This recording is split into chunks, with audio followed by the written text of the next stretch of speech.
चौहान आगे चल रहे हैं।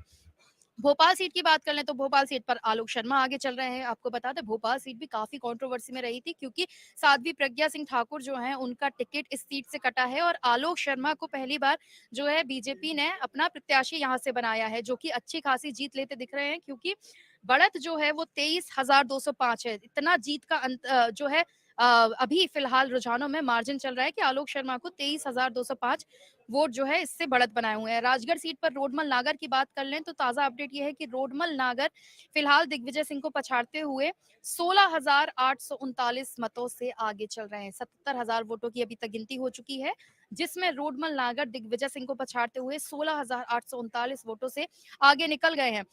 सबसे ज्यादा इंटरेस्टिंग राजगढ़ सीट पर यही था कि राघवगढ़ खुद दिग्विजय सिंह का किला है।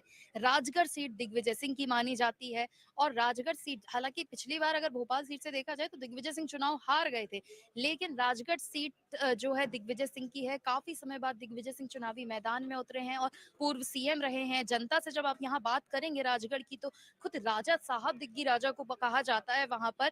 इस तरह की अदब जो है दिग्विजय सिंह की वहां रहती है। लेकिन कई जगह ये देखा गया है कि रोडमल नागर जो कि राजगढ़ सीट से 2 बार के लगातार सांसद भी रहे हैं, उनको जनता काफी पसंद भी करती है। कई जगह पर ये देखा गया है कि लोकल मुद्दे ना देखते हुए राष्ट्रीय स्तर पर मुद्दे देखे जा रहे हैं।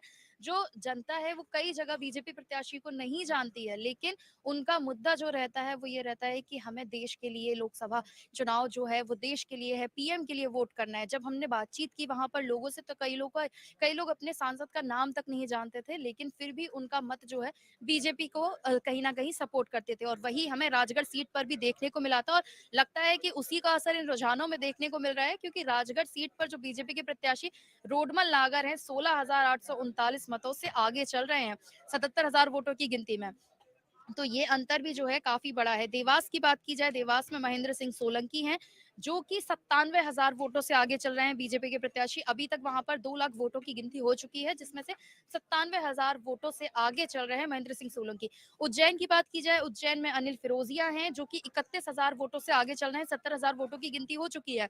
अनिल फिरोजिया आपको बता दें मौजूदा सांसद है बीजेपी के और इन्हीं पर दोबारा से बीजेपी ने भरोसा जताया। हालांकि 2018 में जब विधानसभा चुनाव हुए थे तो अनिल फिरोजिया चुनाव हार गए थे, लेकिन 2019 में तुरंत ही लोकसभा चुनाव जब थे दोबारा से बीजेपी ने इन पर अपना भरोसा जताया था, इन्हें चुनावी मैदान में उतारा था और ये तब चुनाव जीत गए थे। 2024 में सबसे ज्यादा अलग बात यह है कि अनिल फिरोजिया का जिससे मुकाबला है कांग्रेस के प्रत्याशी से, वो वही है जिन्होंने 2018 में इनको चुनाव हराया था। मात्र 2000 वोटों से अनिल फिरोजिया उस समय विधानसभा का चुनाव हारे थे, लेकिन एक बार फिर से दोनों ही नेता आमने सामने हैं और उज्जैन सीट का अपडेट यही है कि अनिल फिरोजिया जो है फिलहाल तो 31,529 मतों से आगे चल रहे हैं। मंदसौर सीट की बात की जाए, सुधीर गुप्ता जो बीजेपी के प्रत्याशी हैं 55,000 वोटों से यहाँ से आगे चल रहे हैं। रतलाम में भी बीजेपी आगे चल रही है 81,000 वोटों से। अनीता नागर सिंह चौहान प्रत्याशी हैं। धार पे भी सावित्री ठाकुर हैं 51,000 वोटों से आगे चल रही हैं। इंदौर में जाहिर सी बात है